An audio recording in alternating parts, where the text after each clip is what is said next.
Sei kein Loch. Does the character of Bili reproduce or challenge ideals of hegemonic masculinity in Lola und Bilidikid? Christopher Treibelmeyer's 1998 article defines hegemonic masculinity als jene Konfiguration geschlechtsbezogener Praxis, welche die momentan akzeptierte Antwort auf das Legitimitätsproblem der Patriarchie verkörpert und die Dominanz der Männer sowie die Unterordnung der Frauen gewährleistet. Er versteht darunter jene männlichen Attribute, die von einer Gesellschaft als erstrebenswert angesehen werden. This presentation will focus on two key ideas in this definition: how Bili reproduces or challenges the dominance der Männer, and how erstrebenswert his actions are in the context of hegemonic masculinity. These questions will be discussed in the context of the relationship between the titular characters, Bili's physicality, and his interest in Western film. Firstly, the key quotation for this presentation is Sei kein Loch. For Bili, this is the key to his masculine identity, as it is with these words that he explains to Murat how he should behave in life, and in particular his sex life. In the scene in which Bili's client is performing oral sex on him, Bili ensures his dominance by placing a hand on the back of the client's head, thereby having an active rather than passive role in the encounter. The camera also keeps the client out of shot, making Bili the centre of this exchange and therefore the dominant figure.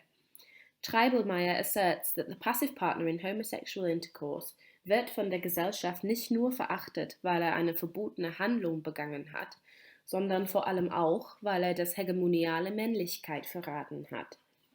Bili gives himself an active role and is also anatomically not the loch in this sexual exchange, and in this way reproduces rather than betrays hegemonic masculinity. This can also be inferred by the scene with Bili and Lola in the bedroom, as Bili positions himself on his back, thereby displaying his male genitals, whereas Lola, who is presented as the feminine character, lays on her front, thereby hiding her genitals and simultaneously physically representing her role as the loch in their relationship. Leading on from this, despite Lola's male sex, Bili by no account sees their relationship as a homosexual one, which upholds hegemonic male-female relationships at the very least within Bili's own head. He wants to live as eine ganz normale Familie, as Mann und Frau, thereby reproducing Treibelmeyer's masculine trait of dominance over women by wanting to enable a dynamic with Lola within which he is the dominant male and she the unterordnete Frau. This desire is tangible through his visible annoyance at Lola removing her wig in the car. The reminder of Lola's fragile femininity is also a reminder that their relationship does not fully conform to the normal family dynamic for which he previously expressed his desire. While the relationship with Lola itself technically would not be seen by society as erstrebenswert, Bili's treatment and acknowledgement of their relationship as nothing out of the ordinary makes a convincing case for its validity within hegemonic masculinity, because he treats Lola as a woman and, despite mentioning several times the fact that Lola requires surgery in order to fulfill his ideal relationship, his rejection of and disassociation from homosexuality shows his alignment to heteronormative, hegemonic masculinity, far removed from the deutsche Schwuchteln to whom he does not feel he belongs. Appearance and physicality are clearly also vital to Bili's masculine identity. He equates Lola having reassignment surgery with becoming a true woman. To him, having no male genitals makes a female. Judith Butler corroborates a link between physical behaviour and gender, as she presents it as an endless cycle. The body is inextricably linked to gender, which itself is manufactured through a sustained set of acts, posited through the gendered stylisation of the body. Bili's leather-clad stylisation of his body is evocative of a retro 60s style, and can be seen as an attempt to align himself with a masculine image of an uber-macho motorcyclist. It contrasts particularly with the drag of his friendship group, which instantly makes his muted clothing appear more masculine in comparison. Bili's reproduction of masculine dominance can also be seen through his frequent positioning leant against surfaces with his arms spread out, for example in bars and at Hella's Imbiss.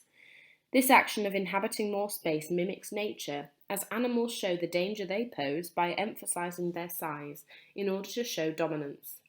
Bili's positioning, or manspreading as it is sometimes called, is a reproduction of this in order to attempt to secure his masculine dominance. Lola implies the success of his attempt, as she describes him as so ein Macho-Typ, and therefore recognises his identity as one which reproduces hegemonic masculinity. While being kein Loch and not identifying as homosexual does reproduce a masculine role, the relationship between Bili and Lola fundamentally challenges the dominance of men through the reciprocal relationship between the two men.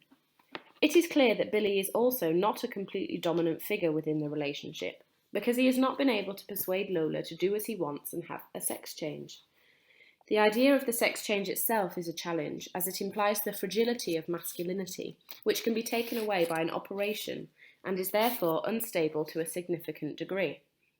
Bili sees himself as a richtiger Mann, but also expresses that his friends and family would not approve of his relationship, which therefore also directly challenges the idea of his attributes being seen by society as erstrebenswert.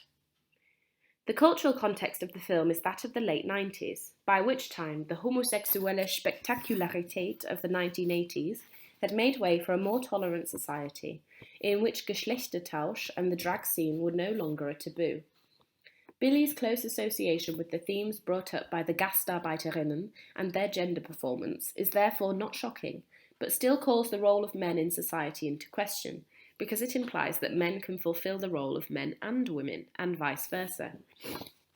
It means that the männliche Attribute presented by Bili and Iskender can be seen as less männlich and more menschlich, because other characters, especially Sherazade, who presents as more masculine off stage than Lola and Calypso, prove to have an affinity for both genders.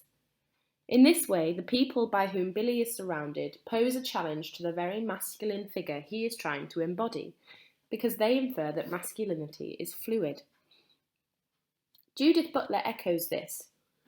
What we invoke as the naturalised knowledge of gender is, in fact, a changeable and reversible reality. The context of the film and Bili's associates present an acceptance of gender performativity and drag, which in turn calls the stability of his own masculinity into question, and therefore challenges hegemonic masculinity as a concept in itself. Bili's model of masculinity is increasingly challenged during the film and ultimately fails altogether. From his ejection from the club at the very beginning, we see his version of Männlichkeit being rejected by, at the very least, the drag society with which he has aligned himself. The tension with the German gang shows further disapproval of the life he leads, thereby showing that he is certainly not seen as erstrebenswert by that particular sector of society, potentially because he does not conform to the recently established Neue Homonormativität of the white neoliberal gay elite. Lola's murder is the final blow in showing that Bili's performance of masculinity doesn't reproduce hegemonic masculinity.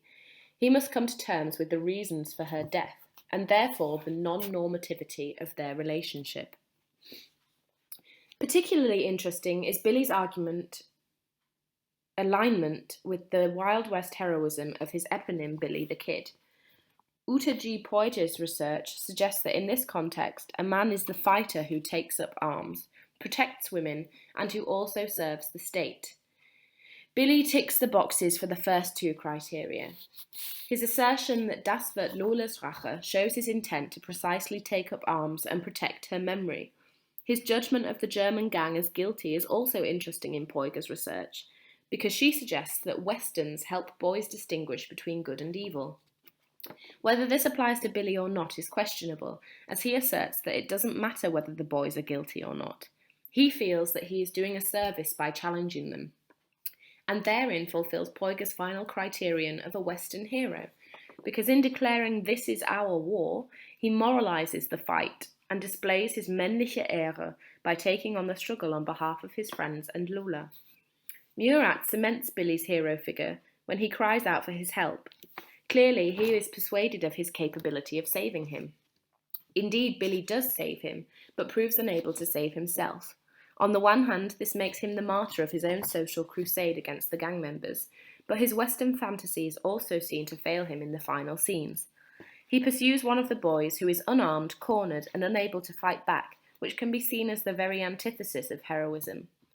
His death, however, is arguably heroic because of its high drama and the way in which he falls out of sight, as we both don't get to see his motionless, weakened body and also cannot be completely sure that he did not survive, although it is highly likely. The wide angle of the shot also provides one of the most cinematic images in the film, as he walks away from the camera in the centre of the shot. In this way, the film positions Bili as its Western hero, and this can only be seen as erstrebenswert. Lola and Bilidikid presents a fundamental challenge to hegemonic masculinity through its portrayal of flexible gender identity.